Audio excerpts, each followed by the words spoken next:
ओम गुरुर्ब्रह्मा गुरुर्विष्णु गुरुर्देव महेश्वरः गुरुर्साक्षात् परम ब्रह्म तस्मै श्री गुरुवे नमः। आज भागवत में कथा वामन भगवान स्वयं राजा बलि को संकल्प मंत्र पढ़ाते हैं। वामन जी ने बलि राजा से कहा, आपने कमंडल से थोड़ा जल मेरे हाथ में दे दें, दान का संकल्प परिपूर्ण हो जाएगा। बलि महाराज कमंडल को टेढ़ा करते हैं, जल बाहर आता ही नहीं। क्यों आई? शुक्राचार्य जी अंदर जा करके बैठ गए। वामन जी इस बात को समझ गए। ब्रह्मचारी दर्भ लेकर के तो आए ही थे। दर्भ का मतलब कूसा, कूसा लेकर के तो आए ही थे। एक कूसा का सलाका अंदर गाड़ी, शुक्राचार्य जी के एक आंख फोड़ डाली। दोनों आंख नहीं फोड़ी, वामन जी भगवान ने शुक्राचार्य जी का एक आंख फोड़ डाली। भगवान सजा देते हैं तो दया भी करते हैं, ये बातें नहीं है। न्यायाधीश दोषी को सजा देता है, वह निष्ठुर होकर के सजा देता है, ये भगवान ऐसा नहीं करता। रामायण में जयंत की कथा आती है। जयंत का अपराध अक्षम्य था, बहुत गलत किया था, बहुत बड़ा अपराध किया था। फिर भी भगवान राम ने जयंत की एक ही आंख फोड़ी थी। एक नयन करी तजा भवानी। वामन जी भी शुक्राचार्य जी के एक ही आंख को फोड़ी और सावधान किया कि आप तो ब्रह्म ज्ञानी हो, तपस्वी हो, किंतु दो तरह की बातें करते हो, दो तरफ दृष्टि रखते हो, इसी से आपका ज्ञान बह जाता है। ज्ञान को टिकाए रखना है तो एक ही आंख से संसार को देखो। दो आंखों से यानी दो तरह की दृष्टि से संसार को नहीं देखना चाहिए, इसी से विषमता होती। सभी को एक आंख से यानी सम दृष्टि से देखो, बराबरी देखो। आप जिस देव की पूजा करते हैं, जिस देव के नाम का जाप करते हैं, वही देव सब में विराजमान है। और ऐसा सद्भाव रख के सब में सम दृष्टि रखो।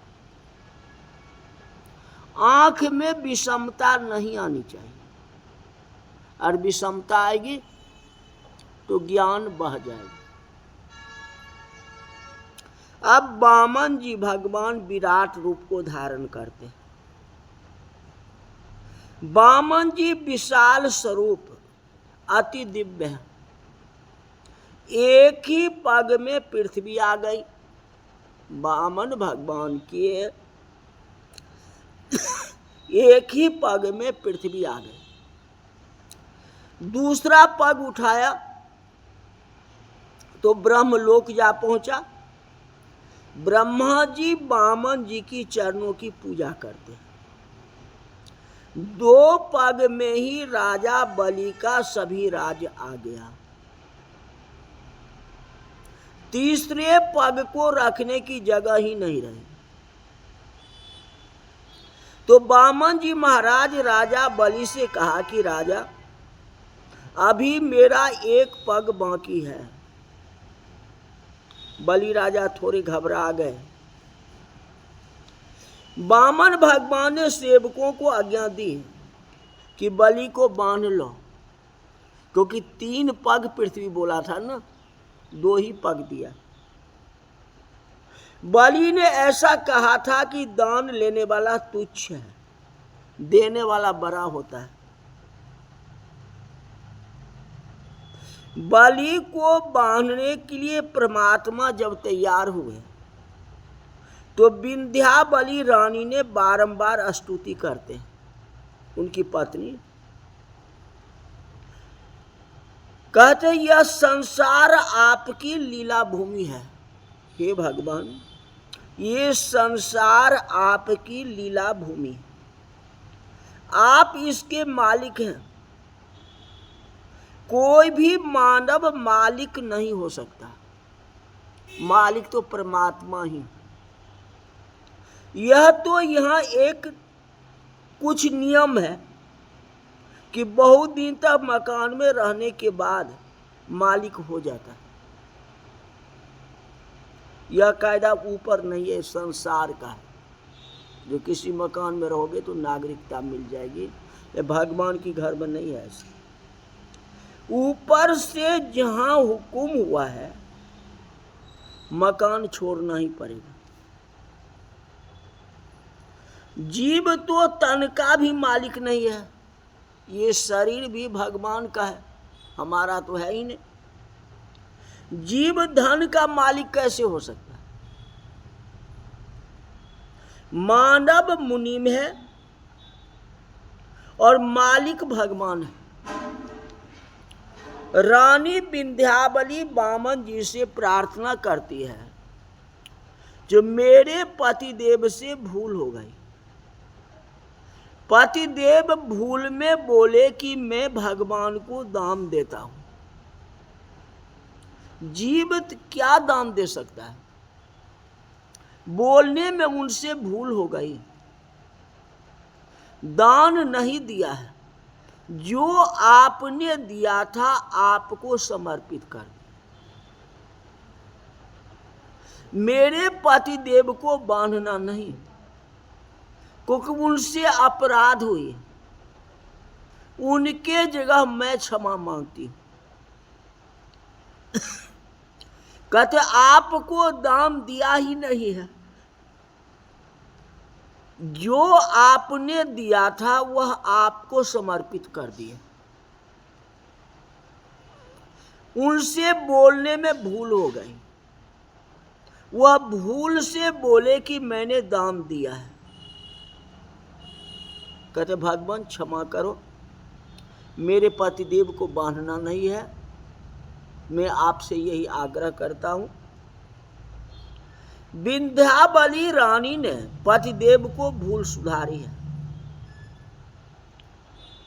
राजा बलि को रानी विंध्याबली धैर्य देती है, क्योंकि बलि महाराज घबराए हुए थे कि अब क्या होगा, एक पग तो अभी बाकी है। विंध्याबली रानी ने राजा बलि को समझाया है कि भगवान के चरणों में वंदना करो और वंदना करके ऐसा बोलो कि एक चरण जो बाकी है वह मेरे मस्तक के ऊपर रख दो। विंध्याबली रानी ने अपने पति बलि को सिखाया। 10वें स्कंद में गोपी भगवान को मनाती है, तो गोपी ने कहा जी आप अपना हाथ मेरे मस्तक के ऊपर रखो, आप अपना हाथ मेरे मस्तक पर रखो। हे नाथ, अपना हाथ मेरे मस्तक के ऊपर रखो, क्योंकि मस्तक में बुद्धि है और बुद्धि में काम सोचा हुआ है। बुद्धि में जो काम है वही श्री कृष्ण मिलन में विघ्न करता है। काम शरीर से निकलता है, काम इंद्रियों से निकलता है, किंतु काम बुद्धि में सोया हुआ रहता है। काम बुद्धि में सोया रहता है। इसलिए काम को संस्कृत भाषा में इच्छा कहते हैं। हृदय सेते इति इच्छा। बुद्धि में सोया हुआ काम फिर से जागता है, और बुद्धि में जो काम है वही श्री कृष्ण मिलन में विघ्न करता है। कहते भगवान जब अतिशय कृपा करते हैं तो कोई सिद्ध महात्मा मस्तक के ऊपर हाथ रखता है। जो भाग्यशाली है उसी के माथा पर संत ब्राह्मण हाथ रखते हैं। ये आपकी भाग्य है, ये ब्राह्मणों का हाथ आपके माथे पर गया, संतों का हाथ आपके माथे पर गया। ये तो बड़ी सौभाग्य की बात है। लोग इस बात को मानते ही नहीं है। ब्राह्मणों ने आपको टीका लगाया, और वह भी टीका जो है मंत्र के साथ लगाया, आप उद्धार हो गए। न कोई ब्राह्मणों को समझता है और न कोई संत को समझता है। तभी तो बुद्धि बिगड़ रही है। साधन करने से शरीर से, इंद्रियों से, 2 मिनट में, इंद्रियों से अपनी बुद्धि मार्ग पर चलना चाहिए, और अपने शरीर से काम वासनाओं को निकाल दो, अपनी इच्छाओं को निकाल दो। गोपी भगवान को मनाती है कि मेरे मस्तक के ऊपर हाथ रखो, क्योंकि बुद्धि से काम को निकाल दो। विंध्यावली रानी ने कहा जो भगवान के चरणों का वंदन करो। किसको? राजा बलि को, अपने पति को कहा ये भगवान है, ये परमात्मा है, इनका वंदना करो। बलि महाराज को अब ज्ञान हुआ।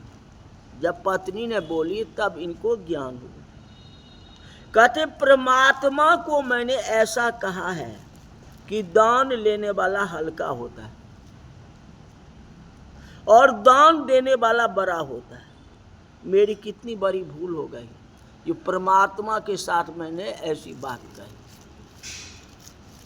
भगवान ही इस स्वरूप में आए हैं, ब्राह्मण का रूप धारण करके। महाराज बलि बारंबार वंदना करते हैं, मेरी भूल हुई है, मैंने आपको कुछ दान दिया ही नहीं। अभी तक तो कहता था मैं दान दिया, लेकिन अब मैं दान नहीं दिया। मैं केवल आपको वंदना करता हूँ कि हे भगवान, एक पैर जो बाकी है सो मेरे मस्तक के ऊपर रख दो। 2 पग में तो आप सब माप लिए, ये तीसरा पैर जो है हमारे माथे पर रखो, क्योंकि मैं आपके शरण में आया हूं। बलि के मस्तक के ऊपर भगवान ने चरण रखा है। देव गंधर्व जय जयकार करते हैं, फूल की वर्षा करते हैं। धन्य राजा बलि, जो बलि के मस्तक के ऊपर भगवान का चरण आया। आज किसी के माथे पर चरण नहीं, कोई माथे पर चरण रखता है? नहीं रखा। लेकिन एक बामन ही भगवान थे जो राजा बलि के माथे पर अपना चरण रखे। बलि कृतार्थ हो गया। बामन जी ने कहा तूने मुझे सर्वस्व दिया है ना, अब मैं तुम्हें क्या दूं?